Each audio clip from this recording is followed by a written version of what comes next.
Bismillahirrahmanirrahim. Assalamualaikum warahmatullahi wabarakatuh. Alhamdulillah wa bihi nasta'in. Asyhadu an la ilaha illallah wahdahu la syarika lah. Wa asyhadu anna Muhammadan abduhu wa rasuluh. ونصلي ونسلم على هذا النبي الكريم سيد المرسلين وعلى آله وصحبه أجمعين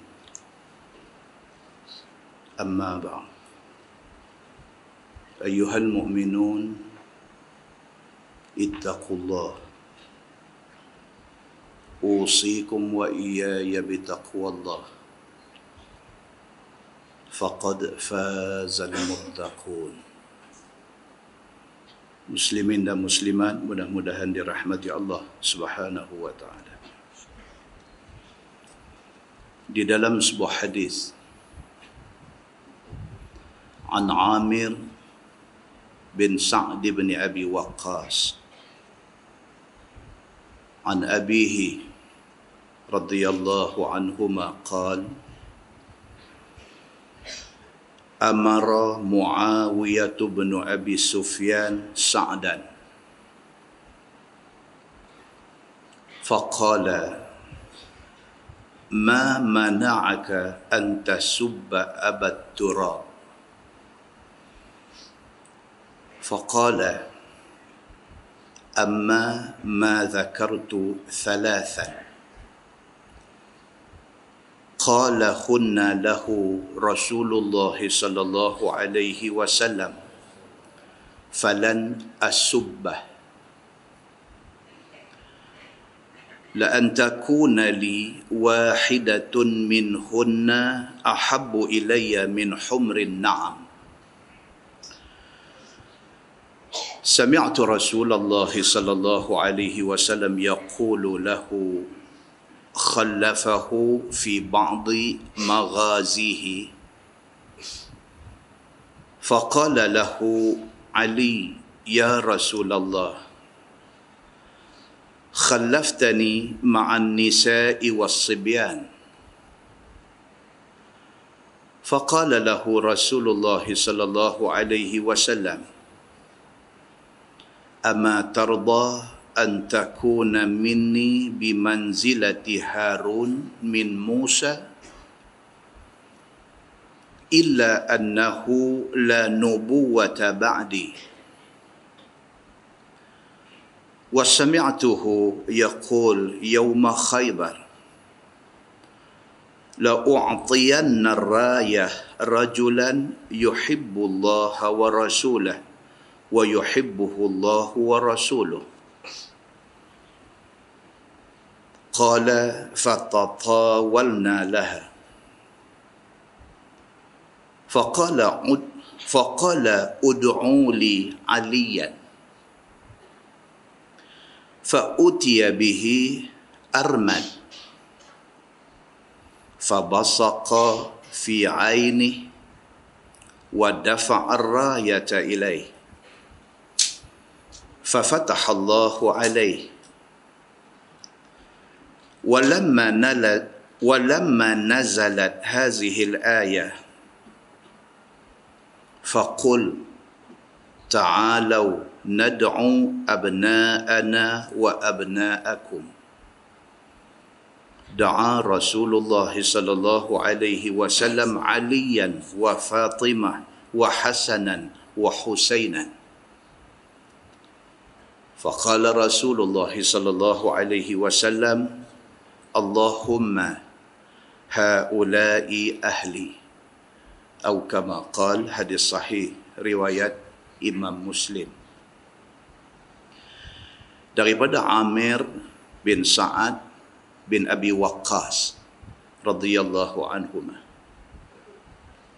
katanya hadis ini daripada bapa dia Sa'ad bin Abi Waqqas radhiyallahu anhu. Kata Sa'ad bin Abi Waqqas. Tuan-tuan, saya dah cerita Sa'ad bin Abi Waqqas panjang di Masjid Al-Muttaqin, Jitra, bulan lepas. Sa'ad bin Abi Waqqas salah seorang daripada 10 orang yang disebut oleh Nabi SAW akan masuk syurga tanpa hisab. Dan kita cerita di Masjid Al-Muttaqin, Jitra, ketika Umar bin Al-Khattab kena tikam. Pada waktu dia nak mengimamkan sembahyang subuh, dalam dia duk mengerang, tahan sakit akibat kena tikam itu, dia ada menamakan 6 orang untuk dipilih oleh orang Islam sebagai pengganti dia. Dan Sayyidina Umar bin Al-Khattab kata ke-6 orang yang dia sebut nama ini adalah 6 orang yang ketika Nabi wafat, Nabi redha pada mereka. Di antara 6 itu ialah Sa'ad bin Abi Waqqas. Hadis yang kita baca pada malam ini, dia cerita dekat kita bahawa amara Muawiyah bin Abi Sufyan Sa'dan faqala ma mana'aka an tasubba Abat Turab. Muawiyah bin Abi Sufyan, khalifah pertama bagi kerajaan Bani Umayyah. Bila habis pemerintahan Nabi, naik Sayyidina Abu Bakar, wafat Sayyidina Abu Bakar, naik Sayyidina Umar, wafat Sayyidina Umar, naik Sayyidina Osman, wafat Sayyidina Osman, naik Sayyidina Ali. Bila habis zaman Khulafa Ar-Rashidin, start kerajaan Bani Umayyah. Khalifah pertama bagi kerajaan Bani Umayyah ialah Muawiyah bin Abi Sufyan.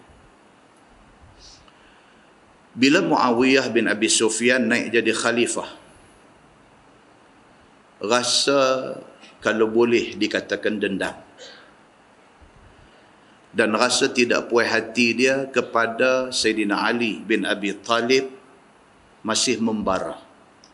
Tuan-tuan tengok, ini akibat daripada politik. Ini politik.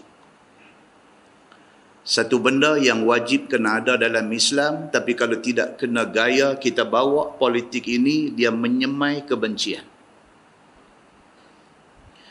Muawiyah bin Abi Sufyan, dalam hadis yang kita baca ni, hadis sahih, riwayat Imam Muslim. Kata dia, amara Muawiyah bin Abi Sufyan Sa'dan. Muawiyah bin Abi Sufyan bila dia naik jadi khalifah, dia memerintahkan orang yang ada di keliling dia supaya mencela Sayyidina Ali. Ini teks hadis begitu. Atas sebab-sebab politik ataupun dalam agama, kalau lembut kita kata atas sebab-sebab ijtihad dia. Itu lebih lembut. Bukan sahaja dia tak berkenan dekat Sayyidina Ali, bahkan dia mengajak orang yang ada di keliling dia turut tidak berkenan Ali. Maka di antara orang yang diperintahkan oleh Muawiyah bin Abi Sufyan supaya membenci dan mencela Sayyidina Ali ialah Sa'ad bin Abi Waqqas. Kata Muawiyah, ma mana'aka an tasubba Abat Turab. Muawiyah satu hari dia jumpa dengan Sa'ad bin Abi Waqqas. Dia kata kepada Sa'ad bin Abi Waqqas, dia kata, apa yang menghalang hang daripada turut perintah aku supaya mencela Ali? Ali itu Nabi pernah panggil dia. Masa Nabi hidup dulu, Nabi panggil dia Abu Turab. Maksudnya bapa kepada debu tanah. Dia ada cerita. Ali satu hari merajuk dengan isteri dia Fatimah. Fatimah anak Nabi.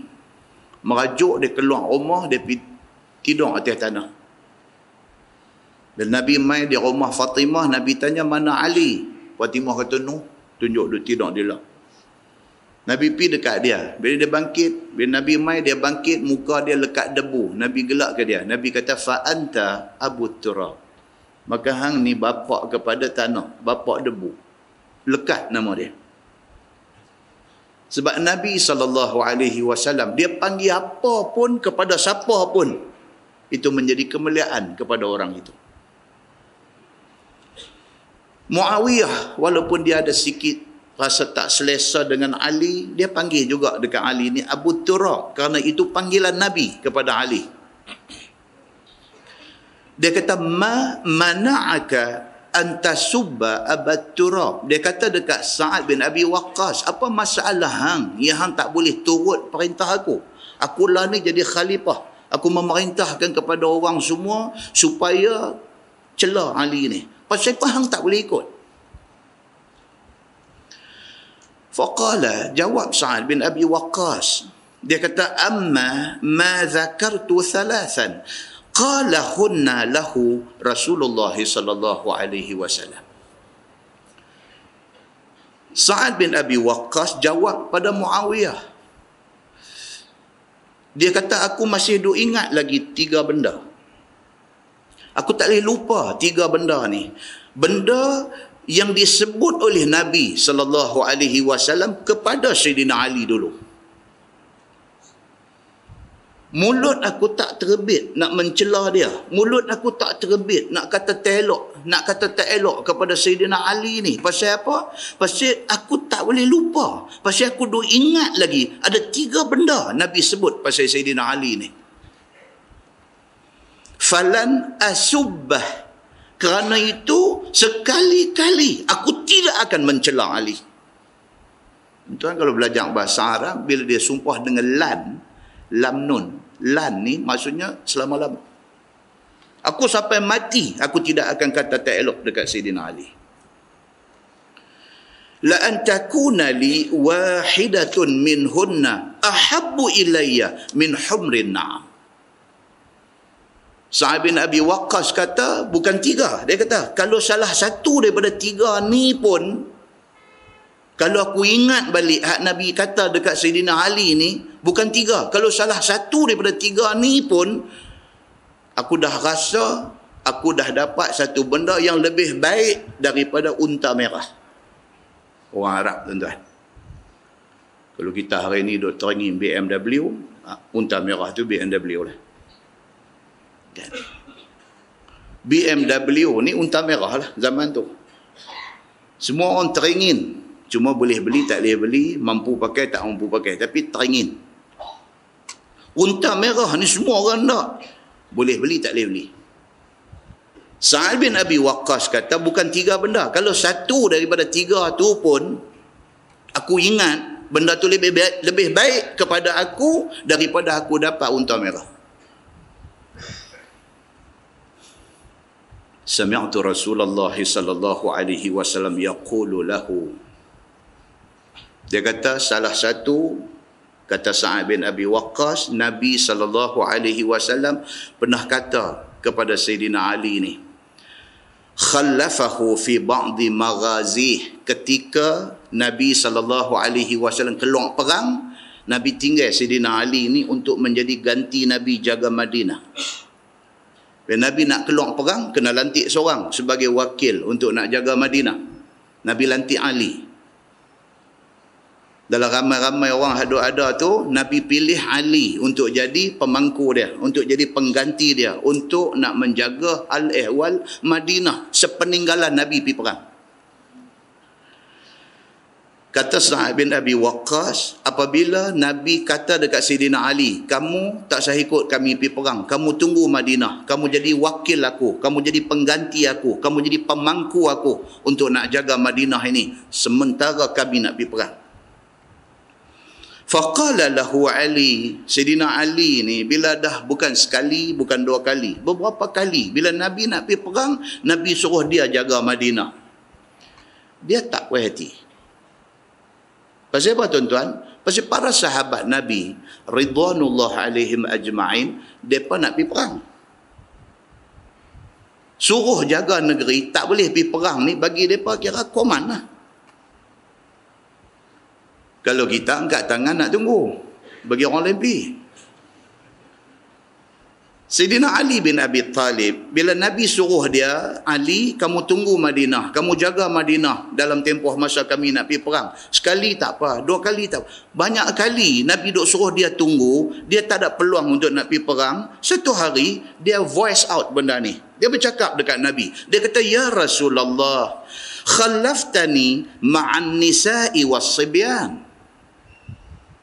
Dia kata, Ya Rasulullah, apa cerita ni? Tiap-tiap kali saya duk kena tinggal. Saya duk kena jadi ganti kepada Tuan untuk nak jaga an-nisa dengan sibyan. Untuk nak jaga orang perempuan dengan budak-budak. Awak saya ni koman sangat ke? Satu hari, dia tanya Nabi macam tu. Dia kata, ni apa? Ni bukan sekali, bukan dua kali. Tiap-tiap kali nak pergi perang, nama saya tak ada dalam list. Tiap-tiap kali nak pergi perang, nama saya tak ada dalam list. Tiap-tiap kali, saya nak kena jaga Madinah. Saya nak kena jaga orang perempuan. Saya nak kena jaga sibyan. Nak kena jaga budak-budak. Bila saya nak dapat peluang pergi perang? Dia cakap. Faqala lahu Rasulullah sallallahu alaihi wasallam, Ama tarda an takuna minni bimanzilati Harun min Musa illa annahu la nubuwata ba'di. Nabi jawab kat dia banyak tu ya. Nabi kata, Ali, tak suka ke kamu bila aku letak kamu pada kedudukan Harun di sisi Musa? Harun Nabi, Musa pun Nabi. Nabi kata dekat Sayyidina Ali, Nabi kata, wahai Ali, kamu tak suka ke? Dalam ramai-ramai orang, aku pilih hang untuk jadi wakil aku, jaga Madinah. Maknanya kedudukan hang di sisi aku macam kedudukan Nabi Harun di sisi Nabi Musa. Aku bagi dekat hang tugas untuk jaga Madinah, walaupun nampak macam tak mencabar, walaupun nampak kerja jaga orang perempuan, nampak macam kerja jaga budak-budak, tetapi ini kemuliaan. Aku letak hang pada satu manzilah, pada satu kedudukan seperti mana kedudukan Harun di sisi Nabi Musa alaihi salam. Hang tak suka ke kemuliaan yang aku bagi ni? Annahu la nubuwata ba'di. Yang ni yang hebat ni. Nabi kata sabit apa? Sabit selepas aku sudah tidak ada Nabi. Kalau ada, maknanya hang. Hadis ni yang Syiah duk pegang ni. Hadis ni yang Syiah duk pegang ni. Hebatnya Ali ni. Diucapkan oleh Nabi sallallahu alaihi wasallam. Memang Ali hebat. Tetapi meletakkan Ali dan menghina Abu Bakar, Umar dan Osman itu salah. Kena faham benda tu. Kita yang tidak Syiah, bukan kita menghina Ali. Kita memuliakan Ali. Tetapi kita tidak boleh menghina yang tiga lagi sebelum daripada Ali. Clear? Bila Sayyidina Ali bin Abi Talib cakap macam tu kepada Nabi sallallahu alaihi wasallam, Nabi kata, aku letak hang pada kedudukan cukup tinggi. Hang macam mana Harun di sisi Musa. Kalaulah lepas aku ni ada lagi Nabi, hang muslimin dan muslimat yang dirahmati Allah sekalian. Wasami'tuhu yaqul yauma Khaybar. Itu satu kata Sa'ad bin Abi Waqqas yang telinga aku dengar Nabi angkat Sayyidina Ali. Bagaimana hari ni hang nak suruh aku kata tak elok dekat Ali? Aku tidak akan kata sampai mati. Kerana Nabi sudah angkat Sayyidina Ali pada kedudukan itu. Yang kedua, dia kata, wasami'tuhu yaqul yauma Khaybar. Yang kedua ni adalah satu insiden yang berlaku pada ketika Perang Khaybar. Waktu Perang Khaybar. Perang Khaybar ni perang apa tuan-tuan? Perang Nabi lawan dengan Yahudi. Bila berlaku Perang Khaybar ni bila? Akhir Muharram tahun 7 Hijrah. Perang Khaybar ni perang antara Nabi dan tentera Islam lawan dengan Yahudi. Sebab Yahudi berkubu di Khaybar. Hari ni kalau tuan-tuan pergi buat umrah, pakai package yang ada lawatan ke Khaybar, pergi melawat tengok. Ada di antara pakej-pakej yang duk buat hari ni, ada syarikat-syarikat yang menawarkan kelainan. Tuan, kita duk pergi umrah berapa kali dah, duk pergi tempat tu aja. Kira duk pergi tempat-tempat yang duk ada dalam itinerary tu. Try sembang tengok dengan travel agent kita nak pergi ni. Saya bukan nak cakap besar, kata saya ni dah main umrah 3 kali dah. Kalau boleh saya nak kelainan. Kelainan ni apa dia? Dalam pakej umrah itu, saya nak pergi ke Madain Saleh. Nak tengok tempat Nabi Saleh, nak tengok tempat yang kata unta terbit daripada bukit. Boleh buat ke tak? Saya nak pergi ke Khaybar. Saja nak pergi tengok tempat yang kata Yahudi duk berkubur zaman Nabi dulu, yang berlaku perang antara Nabi dengan Yahudi itu. Kedudukan dia lebih kurang 150 km timur laut Madinah. Boleh tak hampa tolong atok benda macam ni? Bayang lebih sikit tak apa. Kata, saya nak pergi. Nak pergi tengok tempat sejarah. Yang perang Khaybar ini dipimpin oleh Nabi sallallahu alaihi wasallam. Dan bendera tentera Islam diamanahkan kepada Ali bin Abi Talib. Saya nanti perawi hadis tu. Nabi SAW bagi bendera dipegang oleh Ali bin Abi Talib. Manakala Yahudi dikepalai oleh satu orang panglima dia yang bernama Marhab bin Abi Zainab. Dia ni terkenal sebagai singa. Yang kalau dia turun ke medan perang, dia nak baham orang. Marhab ni, dia kepala di pihak Yahudi. Tentera Islam dalam satu riwayat kata 1,000 orang, satu riwayat kata 1,600 orang. Tentera Yahudi dalam satu riwayat kata 10,000 orang, dalam satu riwayat kata 14,000 orang. Apapun Islam sikit, tentera musuh ramai. Dan Nabi SAW macam biasa. Nabi SAW macam biasa, bukan mabuk darah. Nabi, peperangan itu adalah pilihan akhir. Kalau boleh cara damai, Nabi nak berdamai. Nabi tak suka bergaduh, apatah lagi berperang. Maka Nabi pesan kepada tentera yang nak turun pergi ni, Nabi kata bila sampai di kota mereka, di tembok Yahudi ini, beritahu dekat mereka, terang dekat mereka secara ringkas tentang Islam. Islam ini agama perdamaian. Islam bukan nak menumpah darah. Pergi terang dekat mereka.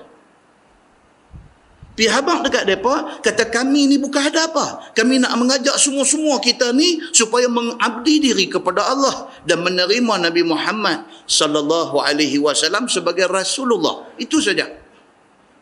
Pergi habaq kat mereka. Dan Nabi pesan kepada Sayyidina Ali, kalau dalam ramai-ramai hak ada di pihak musuh tu, ada seorang dengan kerana dengar macam tu punya cakap, abang kata Islam ini agama perdamaian, Islam ni nak mengajak supaya sembah Allah yang satu, tidak mau sembah Tuhan yang banyak-banyak, dan suruh terima Nabi Muhammad sebagai utusan Allah. Kalau ada seorang boleh terima, Nabi kata dekat Sayyidina Ali, itu lebih baik daripada unta merah. Maka Ali bin Abi Talib pun bila sampai di sana, dia cakap macam tu. Macam yang Nabi suruh tu, dia bercakap. Duk nampak musuh tu, tak serang lagi, tak attack lagi. Habang dulu hak Nabi suruh habang ni. Tetapi malangnya, tak dapat dielak, berlaku peperangan. Yang akhirnya, kepala mereka yang kata Marhab bin Abi Zainab ini, dibunuh oleh Ali bin Abi Talib. Muslimin dan muslimat yang dirahmati Allah sekalian. Di balik cerita perang Khaybar itu, dia ada lagi satu cerita sub story, satu cerita kecil pula. Kalau tuan-tuan baca dalam sejarah perang Khaybar ni, dia ada satu cerita kecil di bawah perang Khaybar ni, cerita sampingan. Satu orang hamba Habashi, satu hamba kulit hitam daripada Ethiopia, Habsyah. Dia duk jadi hamba tolong bela kambing bagi pihak seorang daripada orang kaya Yahudi ni. Bila nak jadi perang antara Nabi dengan Yahudi ni, dia duk tengok orang Yahudi duk buat preparation, duk buat persediaan untuk nak pergi perang ni. Dia duk bela kambing aja. Dia ra'il ghanam. Dia penggembala kambing. Bila dia tengok macam tu, dia tanya mereka. Dia kata, ni duk buat preparation ni apa semua ni, nak perang dengan siapa? Jawab orang Yahudi ini, dia kata, kami nak pergi berperang dengan satu orang yang mengaku jadi Nabi. Budak Habsyah ni, dia bila dengar macam tu, dia, orang putih kata, eager to know Muhammad ni. Dia teringin nak kenal, Muhammad ni siapa? Dia kata dia jadi Nabi. Nabi ni apa benda? Dia satu budak ra'il ghanam, penggembala kambing. Tapi dia mai dalam diri dia perasaan nak tahu, Muhammad ni siapa ni? Hebat sangat ke Muhammad ni? Macam ni punya persediaan nak menghadapi Muhammad. Sengak-sengak dia bawa kambing Yahudi ni, dia bawa, dia halau, dia pergi kawasan Nabi Muhammad berkhemah. Dia sampai sana, dia tanya mereka, mana dia ketua hampa, mana dia yang kata Muhammad? Mereka bawa dia jumpa Nabi Muhammad. Cara bodoh-bodoh dia tanya Nabi Muhammad sallallahu alaihi wasallam. Dia kata, Tuan, dia kata, apa yang Tuan seru sebenarnya? Tuan-tuan ni. Sekejap kita cerita siapa dia ni. Budak Habsyah ni, apa kesudahan dia? Dia pergi tanya Nabi, dia kata, Tuan, dia kata, apa yang Tuan seru? Nabi Muhammad layan dia, walaupun dia ni Mr. Nobody. Bukan satu orang terkenal, bukan satu orang pembesar, satu ra'il ghanam, satu penggembala kambing. Mai from nowhere, tak tahu mai daripada mana. Mai jumpa Nabi, pergi tanya Nabi macam tu. Nabi layan dia. Nabi kata dekat dia, aku menyeru manusia kepada Allah. Dan aku menyeru manusia supaya mengaku bahawa aku Rasulullah. Budak Habasyi ni, budak kulit hitam, penggembala kambing, hamba kepada Yahudi ni, dia tanya Nabi lagi, satu soalan lagi. Simple punya soalan. Soalan orang bodoh. Dia kata, Tuan, kalau orang ikut seruan Tuan, menerima Allah sebagai Tuhan, menerima Tuan sebagai Rasul, apa orang tu dapat? Dia tanya. Kau boleh dapat permit tanah merah ke? Apa boleh dapat? Nabi jawab dekat dia, dapat syurga. Nabi kata, Masya Allah. Nabi jawab dekat dia, dapat syurga.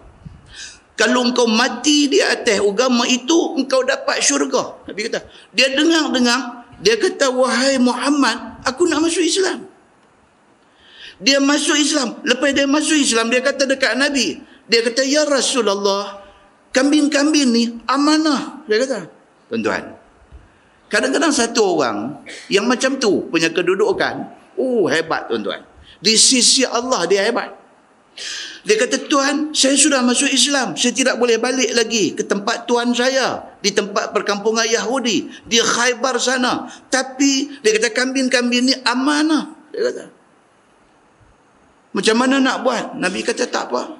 Nabi panggil sahabat-sahabat, suruh halau kambing tu, balik pergi sana. Bila kambing tu sampai sana, penggembala tak ada, dia faham dah, Syekh ni dapat kat Muhammad dah. Itu dia panggil sub-story. Satu cerita sampingan tentang perang Khaybar.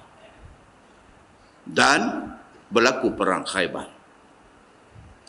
Berlaku perang Khaybar. Budak ni baru tak syad. Asyhadu an la ilaha illallah wa asyhadu annaka Rasulullah. Mengucap depan Nabi baru tak syad. Dia memihak kepada tentera Islam, dia pergi berperang, dia syahid dalam perang itu. Mayat dia dibawa mai depan Nabi. Bila Nabi tengok, Nabi kata apa? Nabi kata, aku nampak dua bidadari duduk berdiri di kiri kanan kepala budak ni. Subtopik tetapi sangat power cerita dia ni. Muslimin dan muslimat yang dirahmati Allah sekalian. Itu cerita perang Khaybar sepintas lalu. Balik kepada hadis yang kita baca. Kata Sa'ad bin Abi Waqqas kepada Muawiyah bin Abi Sufyan, aku tak boleh lupa benda ni. Iaitu ketika berlaku perang Khaybar. Pada ketika itu Nabi SAW bakit berdiri di depan tentera ada 1,000 orang ni. Hak nak pergi perang Khaybar ni, sat lagi nak pergi perang Khaybar ni. Nabi bangkit berdiri, Nabi kata la u'tiyanna rayah rajulan yuhibbullaha wa rasulah wa yuhibbuhullahu wa rasuluh. Nabi bangkit berdiri di depan tentera-tentera, sahabat-sahabat yang nak jadi tentera Nabi dalam perang Khaybar ini. Nabi duk pegang liwat, duk pegang bendera ni, bendera Islam ni. Nabi duk pegang, Nabi kata, aku akan bagi ar-rayah, bendera ini kepada satu rajul, kepada satu orang laki-laki, yuhibbullaha wa rasulah, yang dia tu cukup sayang Allah dan Rasul. Wa yuhibbuhullahu wa rasuluh, dan Allah dan Rasul sayang ke dia ni. Nabi tak abang siapa. Bendera ni, Nabi kata rayah ini aku akan bagi kepada satu laki-laki, yang laki-laki itu cukup sayang Allah dan Rasul. Allah dan Rasul cukup sayang dia. Aku akan bagi bendera ni dekat dia. Qala, kata Sa'ad bin Abi Waqqas. Ni dia duk cerita dekat Muawiyah ni. Dia nak cerita Ali tu siapa. Hang duk suruh aku pergi duk kata lebih kurang dekat Ali. Ni aku nak abang hang Ali ni siapa di sisi Nabi. Qala, kata Sa'ad bin Abi Waqqas, fatatawalna laha. Bila Nabi kata lagu tu, masing-masing ni pakat nak tonjol diri supaya Nabi tunjuk mereka. Pasal apa? Pasal Nabi dah kata dah, aku akan serah bendera ni kepada satu orang yang cukup sayang Allah dan Rasul, serta Allah dan Rasul cukup sayang dekat budak ni. Aku akan bagi bendera ni dekat masing-masing berhajat. Dialah orang itu. Dalam satu riwayat lain kata Sayyidina Umar Al-Khattab, Sayyidina Umar bin Al-Khattab radhiyallahu an. Sayyidina Umar kata apa? Dia kata tidak pernah aku berhajat satu benda lebih daripada aku berhajat benda itu. Sayyidina Umar kata dalam hidup dia tak pernah ada satu keinginan lebih daripada keinginan ketika itu. Ketika Nabi kata aku nak bagi bendera ni kepada orang yang sayang Allah dan Rasul, yang Allah dan Rasul sayang dia. Umar kata, aku nak benda tu. Faqala Rasulullah sallallahu alaihi wasallam. Dalam satu riwayat lain kata, esok lepas hari ni Nabi habang, Nabi tak bagi dekat siapa-siapa. Nabi biarkan sahabat-sahabat ni duk simpan harapan. Harap-harap dialah orang yang dimaksudkan. Sampai esok pagi. Nabi kata apa? Ud'uli Aliyan. Nabi kata mana Ali? Dalam perang Khaybar, Ali memang turun. Dia memang turun dalam perang Khaybar. Nabi tanya di depan 1000 orang ada. Nabi kata, Ud'uli Aliyan. Mana dia Ali? Panggil dia mai. Fa'utiya bihi armada. Maka orang pun bawa mai Ali. Kebetulan Ali tengah sakit mata. Dalam perang Khaybar itu, Ali kena ujian sakit mata, mata merah. Fabasaqa fi ainih. Nabi ludah di dalam mata Ali. Sekelip mata, mata dia lega daripada sakit. Mukjizat yang berlaku ketika perang Khaybar. Nabi ludah dalam mata Ali. Lega dia daripada sakit mata. Wa dafa'ar rayah ilaih. Nabi serah bendera dekat Ali. Yang ni. Yang ni yang Sa'ad bin Abi Waqqas kata, mana boleh aku lupa benda ni? Di ketika Sayyidina Abu Bakar ada, Sayyidina Umar ada, Sayyidina Osman ada, tiba-tiba Nabi SAW bagi dekat Sayyidina Ali bin Abi Talib makna mulia Ali ini. Dia kata, bagaimana mungkin hari ini Muawiyah, engkau jadi khalifah, engkau nak suruh aku cakap tak elok kepada Sayyidina Ali. Sekali-kali aku tidak akan cakap. Fafatahallahu alaih. Dalam hadis tu kata apa? Allah memberi kemenangan perang Khaybar itu di atas tangan Ali bin Abi Talib. Yang ketiga, dia kata, walamma nazalat hazihil ayah. Kata Sa'ad bin Abi Waqqas, perkara ketiga yang menyebabkan aku tak boleh lupa dekat Sayyidina Ali.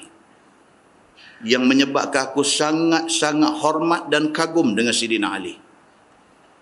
Perkara yang ketiga, dia kata apabila turun ayat 61 surah Ali Imran, Allah berfirman, faqul ta'alau nad'u abna'ana wa abna'akum. Turun ayat tu. Dan katakanlah wahai Muhammad, jom kita seru anak-anak kita dan anak-anak kamu semua. Jom kita seru anak-anak kami dan anak-anak kamu semua. Turun ayat tu. Da'a Rasulullah sallallahu alaihi wasallam Aliyan wa Fatimah wa Hasanan wa Husainan. Dia turun ayat tu memerintahkan supaya panggil anak-anak kita. Nabi panggil siapa? Fatimah. Nabi panggil Ali. Nabi panggil Hasan. Nabi panggil Husain. Nabi panggil 4 orang ni. Faqala Rasulullah sallallahu alaihi wasallam. Nabi bersabda, Allahumma haulai ahli. Nabi kata, ya Allah, ya Tuhanku, ini 4 orang keluarga aku.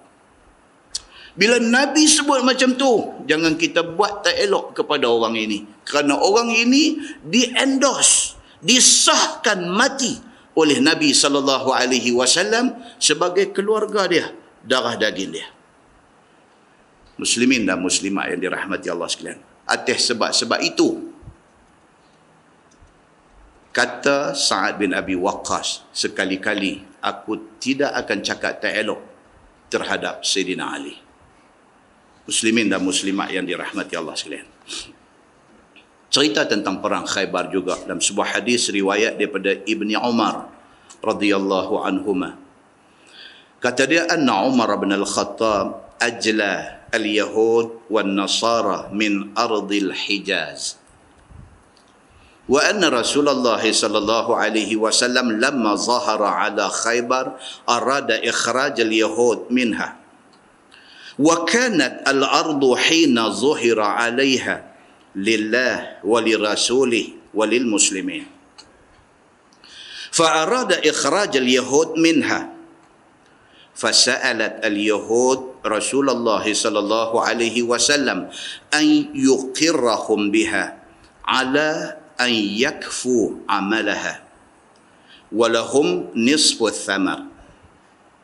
Faqala lahum Rasulullah sallallahu alaihi wasallam nuqirrukum biha ala dhalik ma syi'na faqarru biha hatta ajlahum Umar ila Taima wa Ariha atau kama qal, hadis sahih riwayat Imam Muslim. Ini cerita selepas habis perang Khaybar. Pasal apa ni saya bawa? Pasal Khaybar, pasal kitab kita nak baca saat lagi, dia nak main tajuk cerita makan kaldai selepas daripada perang Khaybar. Pasal itu. Hadis ni riwayat daripada anak Sayyidina Umar bin Al-Khattab radhiyallahu anhuma. Kata dia, Sayyidina Umar bin Al-Khattab pada zaman dia perambat Yahudi dengan Nasara keluar daripada Hijaz. Sayyidina Umar zaman dia jadi khalifah, dia cengih, dia perambat segala Yahudi, segala Nasara, dia perambat keluar daripada bumi Hijaz ni, bumi semenanjung Arab ni. Dia perambat mereka keluar daripada bumi itu. Walaupun kampung laman mereka ialah Khaybar, dia ada 150 km daripada Madinah. Sayyidina Umar hambat mereka keluar. Pasal mereka ni jenis tak boleh percaya. Buatlah perjanjian banyak mana pun, tangkap kapiang juga. Dia kok mana pun hati dia memusuhi kita. Wa anna Rasulullah sallallahu alaihi wasallam lamma zahara ala Khaybar arada ikhraj al-Yahud minha. Kata dalam hadis ni, dia kata sesungguhnya Nabi sallallahu alaihi wasallam dulu bila menang dalam perang Khaybar, masa tu Nabi dah nak perambat dah depa ni keluar. Pasal apa? Pasal Yahudi buat perjanjian dengan Nabi. Perjanjian Hudaibiyah ni. Buat perjanjian dengan Nabi. Janji kata mereka akan bersama dengan Nabi. Walaupun mereka tak masuk Islam, tapi mereka akan bersama dengan Nabi SAW mempertahankan Madinah daripada diserang oleh musuh luar. Berjanji. Mungkin berjanji. Ini sejarah. Kalau dengan Nabi mereka mungkin, apa mereka heran dengan umat Nabi Muhammad sallallahu alaihi wasallam. Maka kata Ibnu Umar, anak Sidina Umar bin Al-Khattab radhiyallahu anhu, dia kata anna Rasulullah sallallahu alaihi wasallam lamma zahara ala Khaybar arada ikhraj al-yahud minha. Bila Nabi menang dalam perang Khaybar, Nabi memang nak perambat Yahudi dan Nasara keluar daripada bumi Hijaz itu. Wa kanat al-ardu hina zuhira 'alaiha lillah wa lirasul wa lirasulih wa lil muslimin. Kerana kata Abdullah bin Umar bin Al-Khattab, dia kata kerana bumi itu adalah hak kepunyaan Allah, hak kepunyaan Nabi dan hak kepunyaan orang Islam. Full stop. Bumi itu kepunyaan Allah, kepunyaan Nabi dan kepunyaan orang Islam. Bukan kepunyaan hampa kafir. Maka atas dasar itu, Nabi nak perambat mereka keluar selepas menang perang Khaybar. Fasa'alat al-Yahud Rasulullah sallallahu alaihi wasallam an yuqirrahum biha. Tapi Yahudi mai jumpa Nabi. Biasalah bila mereka minoriti, bila mereka sikit, bila mereka tidak ada kuasa dan sebagainya, lembek tengkok. Mai jumpa Nabi cakap elok. Nak tahu mereka punya true color mereka apa dia, bagi mereka menang, bagi mereka berkuasa, mereka akan tunjuk mereka siapa sebenarnya. Yahudi. Mereka pergi jumpa Nabi SAW, minta kepada Nabi an yuqirrahum biha. Minta, mereka kata, ya Rasulullah, wahai Muhammad, bagilah kami terus menetap di sini. Ala an yakfu amalaha. Alasan yang pertama, nak minta dibenarkan menetap di situ kerana kami ada buat usaha pertanian. Kami nak teruskan kerja kami. Yahudi ni tuan-tuan, daripada dulu sampai lah, sampai kiamat, mereka rajin. Mereka rajin. Kalau tuan-tuan ada rezeki lebih, sambil nak pergi umrah, singgah Jordan, masuk ke Baitul Maqdis. Kita pergi di bumi Palestin sana, kita tengok beza di antara orang Yahudi dengan orang Arab Palestin. Beza dia macam mana? Pergi tengok sendiri. Macam mana area di sebelah Yahudi ni dengan bersih, dengan mereka buat kerja, mereka tak biar bumi mereka kosong. Mereka ada saja usaha yang mereka buat. Mai balik hak orang Islam Palestin ni dengan kotong, dengan macam tu. Bila baik kita masuk pi nak ziarah di kawasan Hebron, di kawasan yang kata Al-Khalil, yang kata tempat kubur Nabi Ibrahim alaihissalam semua, baik kita masuk, serbu mai di pintu baik ni. Serbu mai sampai baik nak buka pintu tak boleh. Siapa dia depan ni? Anak orang Islam Palestin. Belah Yahudi, kita lalu lintas kawasan mereka, tengok mereka dengan steady, dengan kemas, mereka rajin. Sampai hari ini. Zaman Nabi SAW dulu, bila Nabi berjaya menguasai Khaybar, Nabi nak perambat mereka keluar. Mereka pergi jumpa Nabi. Mereka cakap elok-elok dekat Nabi. Mereka bagi alasan untuk nak dibenarkan. Supaya mereka dibenarkan menetap di situ. Satu, pasal mereka ni duk buat usaha pertanian. Mereka banyak duk buat bercucuk tanam dan sebagainya. Mereka kata kami dah memang duk buat kerja ni lama dah. Sayanglah nak tinggal. Nabi pun lembut hati. Walahum nisfu thamar. Dan mereka berjanji dekat Nabi, kalau sekiranya dibenarkan mereka terus menetap di situ, setengah daripada hasil pertanian mereka akan bagi kepada orang Islam. Tengok tuan-tuan. Mereka dah cepuang dah. Tahu cepuang? Mereka dah cepuang dah. Mereka buat kerja ni, mereka buat usaha ekonomi ni, mereka buat menyaga ni, mereka berapa untung mereka dapat. Kalau mereka bagi setengah pun mereka untung lagi. Otak mereka, otak menyaga. Otak mereka, otak ekonomi. Minta supaya Nabi tak halau mereka keluar, mereka cepur dah benda tu. Mereka kata, kalau Tuhan bagi kami terus menetap di sini, setengah daripada hasil kami ni, hasil buah-buahan kami ni, setengah kami bagi dekat orang Islam. Yang tu yang kata GST ke apa? Jangan duk cakap banyak pasal benda tu. Bagi cukai tu kepada Nabi.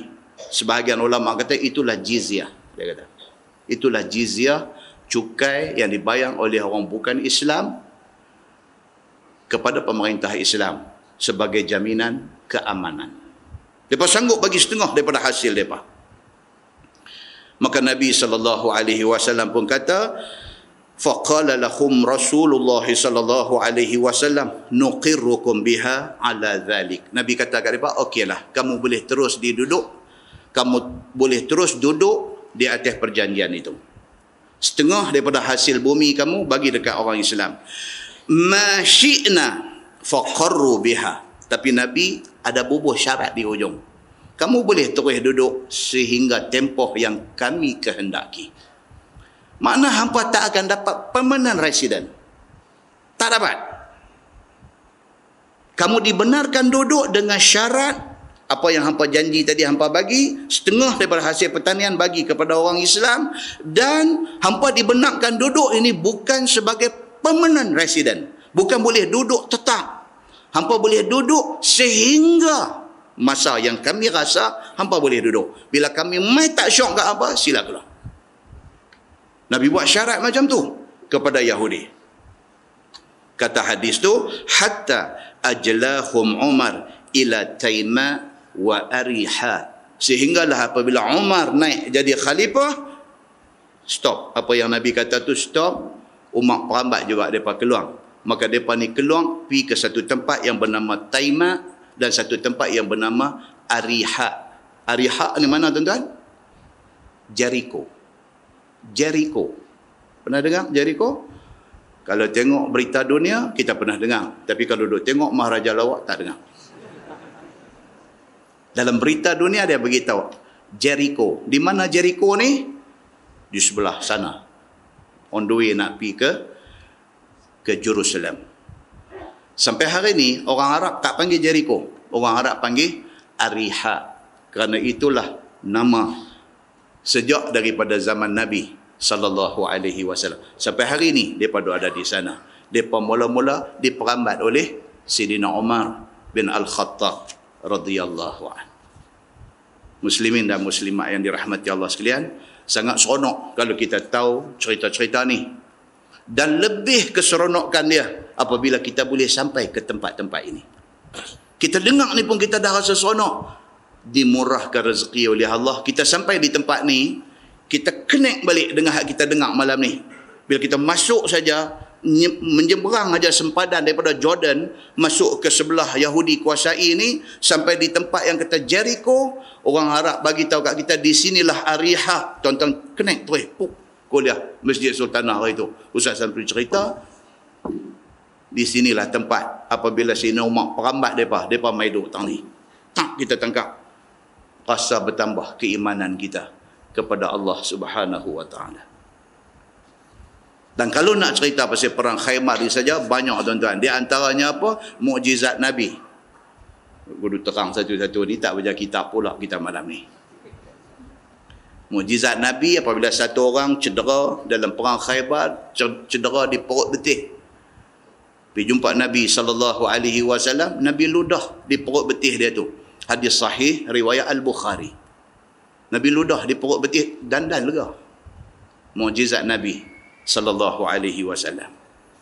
Dan hasil tawanan dalam perang Khaybar ni juga di antaranya ialah Safiyah binti Huyai menjadi tawanan. Safiyah binti Huyai ni siapa dia tuan-tuan? Dia ni Yahudi. Bila selesai perang, segala tawanan ni diambil dan dibahagi-bahagikan kepada tentera yang berperang.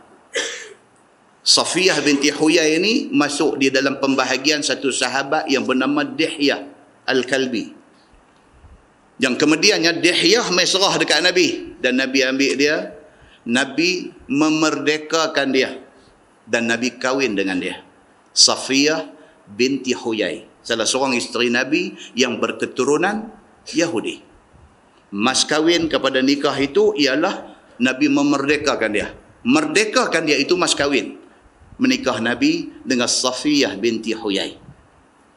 Banyak sub-sub topik dan sub-sub story kepada cerita perang Khaybar itu. InsyaAllah kita baca kitab kita Bahrul Mazi jilid 12. Kita akan jumpa pula lagi sekali saat lagi cerita tentang Khaybar ini. Tuan-tuan, Bahrul Mazi jilid 12, muka surat 174. Muka surat 174, bab fi aklid dhab'. Bab fi aklid dhab'i. Itu bab yang datang pada menyatakan hadis yang menceritakan tentang memakan dhab'. Ketahuilah saudaraku, dhab' itu adalah binatang setengah daripada jenis binatang buas juga.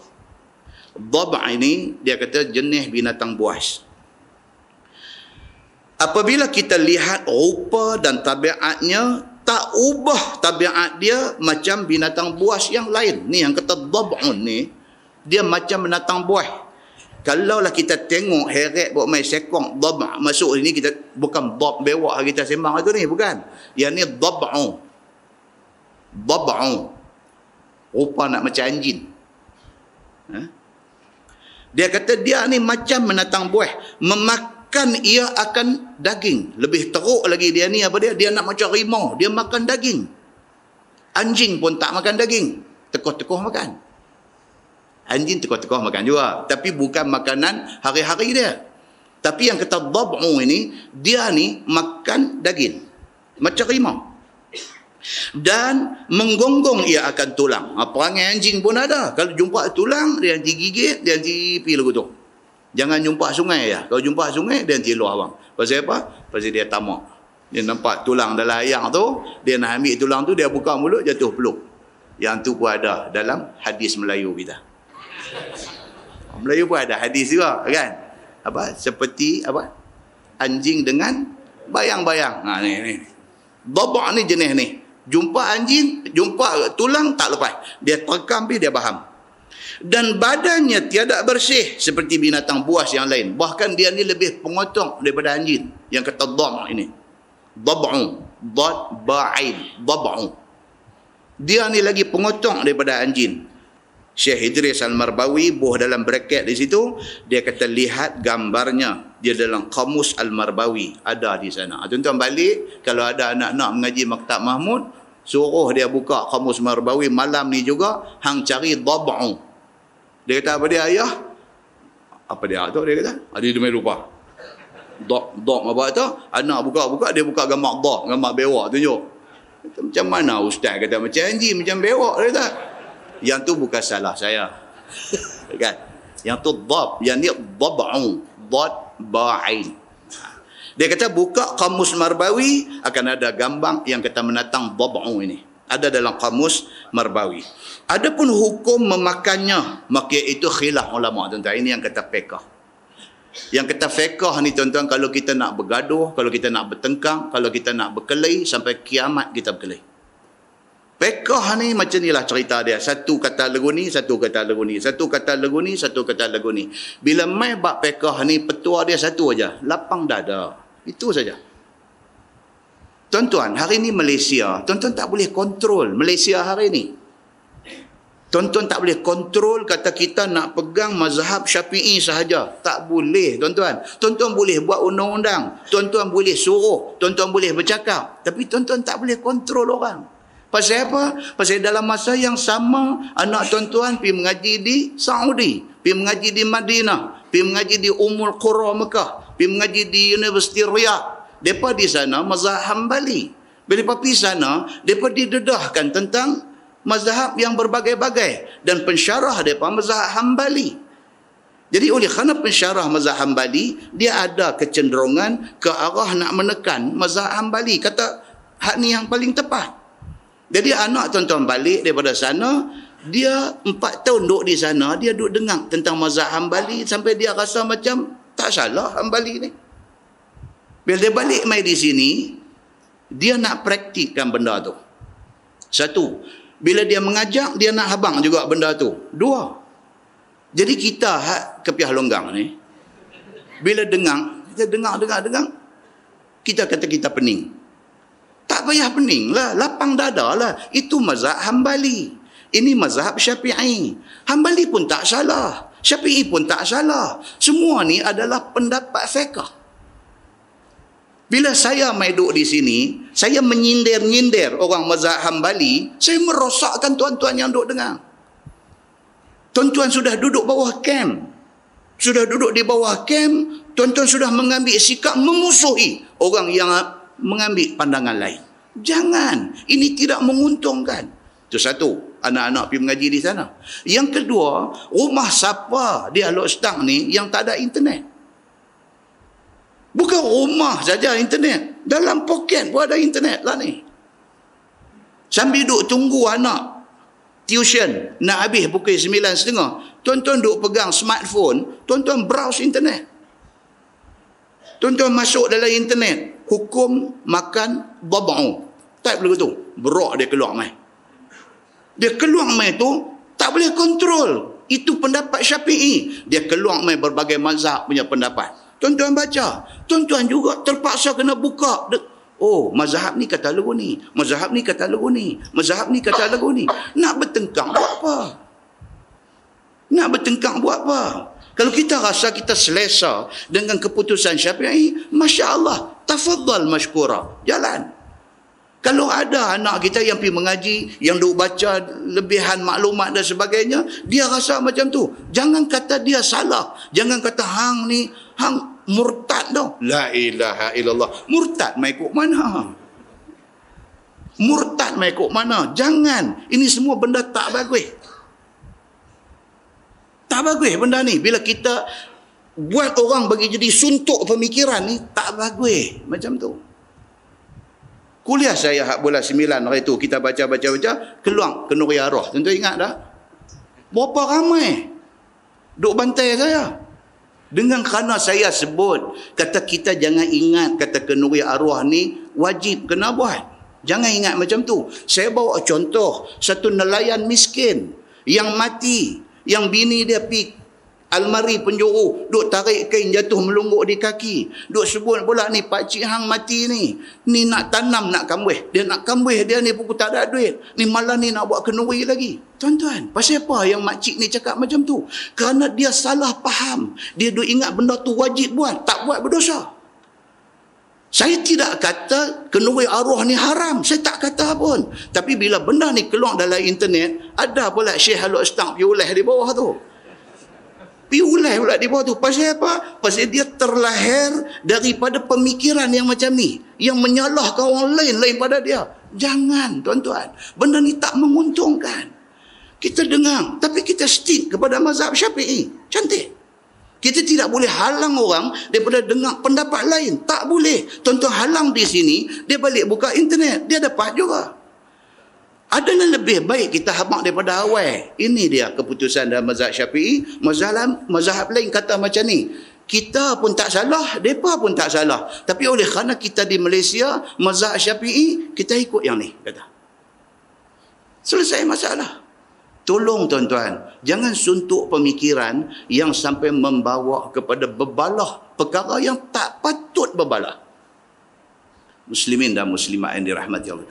Anak-anak tuan-tuan tak payah pergi Mesir. Anak-anak tuan-tuan tak payah pergi Jordan. Tak payah pergi Morocco. Tak payah pergi Syria. Tak payah pergi Yaman. Anak tuan-tuan mengaji Universiti Melaya, mengaji Universiti Kebangsaan Malaysia, mengaji di Insaniah, cukup. Mereka akan belajar 4 mazhab. Dalam muqarrar, di dalam silibus, mereka akan belajar 4 mazhab. Perbandingan 4 mazhab ni, mereka akan belajar. Mereka akan nampak benda ni. Kita tak boleh suntuk pergi satu saja. Bagi nampak benda ni. Inilah perbezaan dia.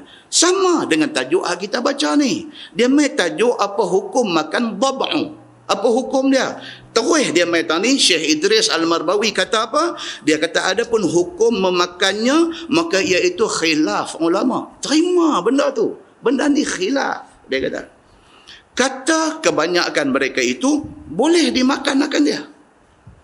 Soal hang lalu, hang tak lalu tu perkara lain. Soalnya sebahagian ulama kata boleh makan. Soal kita tengok, macam anjing ni takkan boleh, aku bukan orang Vietnam, aku orang Lostang. Itu soal lain. Itu soal lain. Soalnya hukum. Hukum boleh makan ke tak boleh makan? Itu soal dia. Itu pokok perbincangan dia. Bila mai tentang topik tu, ada ulama kata boleh, ada ulama kata tak boleh. Kita nak duduk di mana? Kita baca, kita ambil faham, kita buat keputusan. Cantik.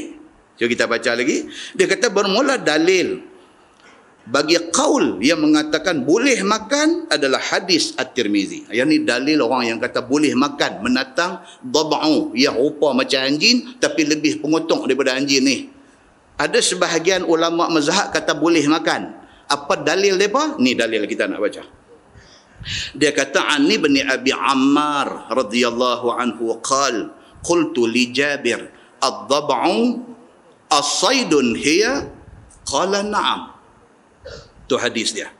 Diriwayatkan daripada satu tabi'in, nama dia Ibnu Abi Ammar. Katanya berkata aku bagi satu sahabat bagi Nabi SAW. Nama dia Jabir bin Abdullah radhiyallahu anhu. Binatang yang kata dab'u itu, adakah binatang itu binatang perburuan? Orang pitanya. Orang pitanya, dia kata ni, yang kata dab'u ini, adakah dia binatang perburuan? Binatang yang orang pergi memburu. Jawabnya, bahkan. Dia ni jawab, dia kata, ya. Dia binatang yang orang pergi berburu untuk dapat dia. Ianya adalah binatang perburuan. Sambung hadis tu, dia kata, qala, qultu, akuluha, qala na'am. Okay. Kata Ibnu Abi Ammar, kataku bagi Jabir, adakah boleh aku makan akan dia? Jawabnya, bahkan. Mula-mula dia kata, adakah binatang ni termasuk dalam binatang yang kita pergi memburu? Sama macam pergi memburu kijang, sama macam pergi memburu rusa. Adakah dia masuk dalam binatang tu? Dia kata, ya. Dia tanya soalan yang kedua. Dia kata, kalau lagu tu boleh makan ke tak? Dab'u ni, boleh makan ke tak? Dia kata. Jawab dia ni, dia kata, ya, boleh makan. Dia kata, memang boleh makan. Sambung hadis tu. Dia kata, qala, qultu lahu, aqalahu Rasulullah sallallahu alaihi wasallam? Qala na'am. Kau tanya ni, tanya lagi satu. Kata Ibnu Abi Ammar, adakah mengatakan dia oleh Nabi sallallahu alaihi wasallam bahawa dab'u yang rupa macam anjing ini boleh dimakan? Adakah Nabi kata boleh makan binatang ni? Jawab Jabir bin Abdullah, dia kata bahkan boleh makan. Nabi kata boleh makan. Hadis ini menjadi dalil kepada orang yang mengatakan ad-dab'u boleh makan. Bukan ad-dab'u tu boleh makan, dia memang boleh makan. Kita boleh makan dia ke tak? Yang tu pun nak kena abang juga. Saya lagi pergi dukung dia. Memanglah dia hidup, dia kena makan. Tak, bukan dia makan. Kita nak pergi faham dia boleh ke tak? Okay? Dia ni kata boleh. Tak, dia kata ni hang katakan Nabi kata. Dia tanya lagu tu. Ni nak bagi puas hati ni. Hang katakan Nabi kata. Jawab Jabir bin Abdullah. Jabir ni orang hebat tuan-tuan. Cerita pasal dia pula sampai subuh esok lah kita. Jabir bin Abdullah ni orang hebat. Sahabat Nabi yang hebat. Dia ni, bila kawan ni, tabi'in ni duk tanya dia, dia kata boleh. Kau ni tanya dia lagi, tak, yang kata boleh ni hang katakan Nabi kata. La ilaha illallah. Dia kata Nabi kata benda ni boleh makan. Oh, kemah tak kemah tuan? Kemah. Jawapan tu cukup kemah. Kata At-Tirmizi, ini hadis hasan lagi sahih. Itu hadis dia. Dan sesungguhnya telah berjalan setengah daripada ahli ilmi kepada hadis ini. Yang ini sebahagian daripada ulama pegang hadis ini. Maka mereka kata binatang ni boleh makan. Yakni harus makan binatang dab'u itu. Dan tiada memikir mereka itu memakan binatang dab'u itu akan salahnya. Dan mereka kata tak salah kalau nak makan binatang tu. Pasal apa tak salah? Tu dia hadis terang benderang. Kata Nabi kata boleh makan binatang tu. Nak masak kurma ke, nak masak gulai ke, tu kok mana selera hang pergi buat. Maknanya kita boleh buat lauk dia ni. Itu. Tuan-tuan tengok bawah tu, dia kata memakan dab'u itu harus di dalam mazhab Syafi'i. Ni yang takut. Ni yang takut. Imam Syafi'i sendiri, dia kata boleh makan. Boleh makan binatang yang kata dab'u, rupa macam anjing, lebih pengotok daripada anjing ni. Imam Syafi'i kata apa? Boleh makan kalau lalu. Kalau lalu tu kita tambah. Kan? Cuma dia kata di sini memakan dab'u itu harus dia dalam mazhab Syafi'i. Kata sahibul muhazzab, dan halal memakan binatang dab' itu. Dia kata terang, dia kata boleh makan. Kerana firman Allah Subhanahu wa taala, wa yuhillu lahumut thayyibat. Dia ambil ayat Quran yang umum. Maksud ayat tu apa? Dihalalkan bagi mereka itu makan binatang yang sedap-sedap. Dab' ni sedap tak sedap? Bergantung kepada tukang masak. Tukang masak sedap, sedaplah dia. Kan? Tukang masak, dia pandai masak, dia buat korma. Oi. Bukan kata korma dab' itu dengan kuah-kuah tu kita balun habis. Daging dah habis, tinggal kuah, pi tangkap roti mengali lagi, mai duk cicak. Sedap. Sedap tu, sedap dab' itu ke? Dah sedap tukang masak tu masak. Quran kata apa? Wa yuhillu lahumut thayyibat. Maka dihalalkan bagi kamu makan makanan yang sedap-sedap. Dia kata. Baik, termasuk dalam at-thayyibat juga adalah makanan yang tak ada racun. Makanan yang tak berbisa. Makanan yang kalau makan tak akan membawa mudarat kepada siapa-siapa, itu termasuk dalam maksud at-thayyibat. Baik, tuan-tuan tengok lagi. Kata Syafi'i rahimahullahu ta'ala lagi ada orang-orang yang memakan binatang dab' itu. Imam Syafi'i bukan setakat kata boleh ya, dia habaq pula lagi. Dia kata ada ramai orang Islam makan binatang ni, dia kata. Dan dijual mereka itu akan dia di antara Safa dan Marwah. Nah, ambil pada muka hamba. Siapa kata ni? Siapa kata? Imam Asy-Syafi'i kata zaman dia dulu ni ada orang duk main jual ni ad-dab'u ni, binatang yang serupa-rupa macam anjing, bahkan lebih berlemuh daripada anjing ni. Dulu ni bukan setakat orang makan. Kalau kita duduk sa'i daripada Safa ke Marwah, mereka duduk jual binatang tu tepi tu. Kata siapa? Kata Imam Asy-Syafi'i. Bawa dah akal. Dia kata, dan dijual mereka itu akan dab' itu di antara Safa dan Marwah. Dan datang riwayat daripada Jabir bahwasanya Nabi SAW bersabda, ad-dab'u saydun yu'kal. Gedebuk dia mai satu hadis lagi. Jabir kata apa? Bahkan Nabi sebut dalam satu hadis yang lain, very clear, terang. Nabi kata ad-dab'u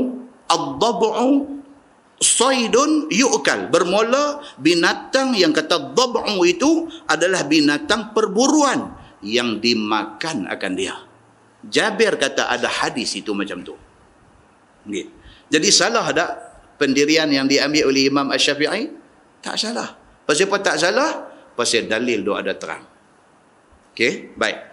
Kata Imam Nawawi di dalam Syarah Al-Muhazzab, ini satu cawangan dab'u dan tha'lab. Ini perbincangan lagi satu. Satu cawangan maksudnya subtopik. Satu topik pecah keluar lagi, dia kata apa? Bukan dab'u saja, bahkan tha'lab. Tha'lab ni maksud dia apa? Tha'lab. Musang pada muka. Imam Nawawi ni mazhab apa dia ni? Imam Nawawi mazhab apa? Mazhab Syafi'i. Imam Nawawi kata apa? Dia kata bukan dab'u saja. Ni kita dah bercakap pasal dab'u, binatang yang serupa macam anjing, bahkan lebih berlemuh daripada anjing. Imam Syafi'i kata benda ni clear boleh. Pasal apa? Ni dia hadis tu ada, bahkan orang duk jual di antara Safa dan Marwah. Imam Nawawi pula pergi masuk lagi, dia kata apa? Bukan dab'u saja, bahkan tha'lab. Tha'lab ni maksud dia apa? Tha'lab ni maksudnya musang. Ni siapa tanya pula, dia kata dab'u ni adakah maksudnya dubuk apa pula? Dubun. Kalau di bahasa Arab ada satu lagi dubun. Dubun maksud dia apa? Bear. Beruang. Ini bukan beruang. Ini bukan beruang. Dab'u maksud dia apa? Binatang seumpama anjing. Kalau dubun, dalba. Dubun ni maksud dia bear, tu beruang. Polar bear, apa bear ni, brown bear, ni semua dia panggil dubun. Dubun dia panggil. Ini bukan dia, bukannya yang tu. Okey. Baik. Jadi dia kata dab'u ataupun anjing itu satu bab. Dia kata Imam Nawawi tha'lab. Tha'lab maksud dia apa? Musang. Kalau Imam Nawawi main hidup di Malaysia, dia masuk satu lagi. Jebon pula satu lagi. Dia kata, jebon boleh makan, tak boleh makan pula. Nampak? Yang ni dia abang musang.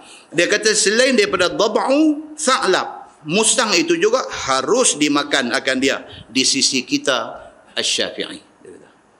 Di sisi kita mazhab Syafi'i ni, musang pun boleh makan. Dia kata mampu. Musang tak keluar dah dalam ustaz lepas ni. Sebelum ni dia lintas, lagi tu kita halau pergi lari. Kali ni dia lintas, biji mata kita nanti bersilang tengok.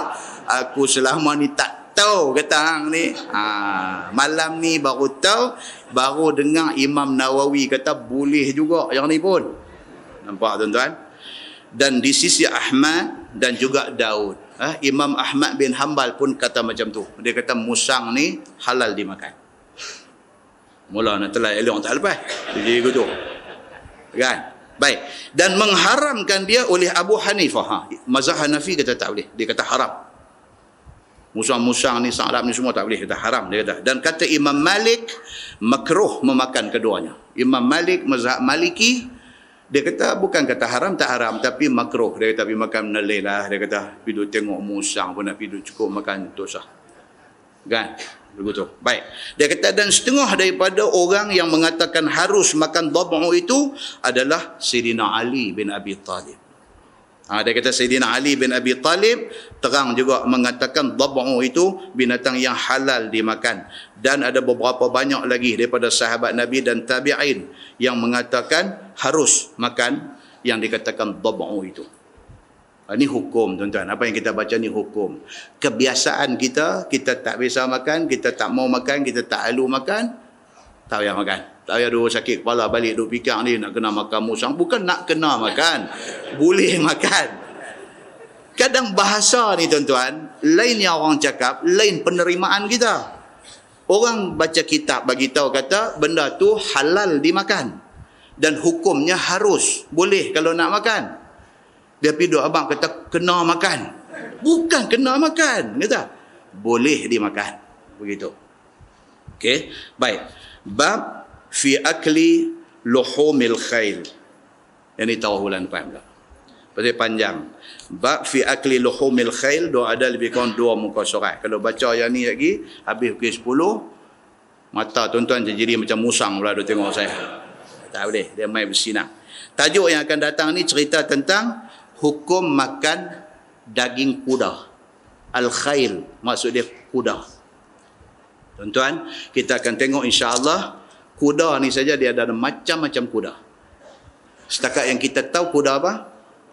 Satu kuda polo. Kuda yang orang duk guna buat lumba tu. Lumba apa, kuda polo dia panggil. Satu. Lagi yang kita tahu lagi kuda apa? Kuda padi. Ada orang kampung pada orang belah, kuda padi. Okey. Kuda kepang pula tu punya mai kat belakang. Tengok depan ni. Dia bila mai 9 suku dia nak mai dia. Kalau kita duk lajak lagi depan nanti lagi macam-macam berarti dia orang mai kat kita. Kuda kepang ni siapa? Ketua imam ke apa kata ni? Kan? Kuda dia pun macam-macam. Dan yang kita akan tengok perbahasan yang akan datang ni tuan-tuan, bukan setakat kuda yang orang naik, bukan setakat kuda apa semua, dia akan main kuda kacukkan. Dia akan main. Tajuk yang akan datang ni, dia akan main kuda ada macam-macam. Satu Arab dia panggil kuda atiq. Ain ta ya qaf. Kuda atiq. Ada satu dia panggil kuda birzaun. Birzaun. Ni di kalangan orang Arab. Ada satu dia panggil kuda al-hajin. Ada satu dia panggil kuda al-mafraq. Tiap-tiap satu jenis kuda ni dia ada cerita dia. Cerita apa? Cerita kacukkan. Pak Arab, Mak Arab. Dia keluar main satu nama. Maksudnya kuda jantan Arab, kuda betina Arab. Dia keluar main satu nama. Kuda jantan Arab, kuda betina Ajam. Dia panggil Ajam ni maksud apa? Bukan yang pergi beli di bagai Ajam. Ajam maksudnya bukan kuda Arab.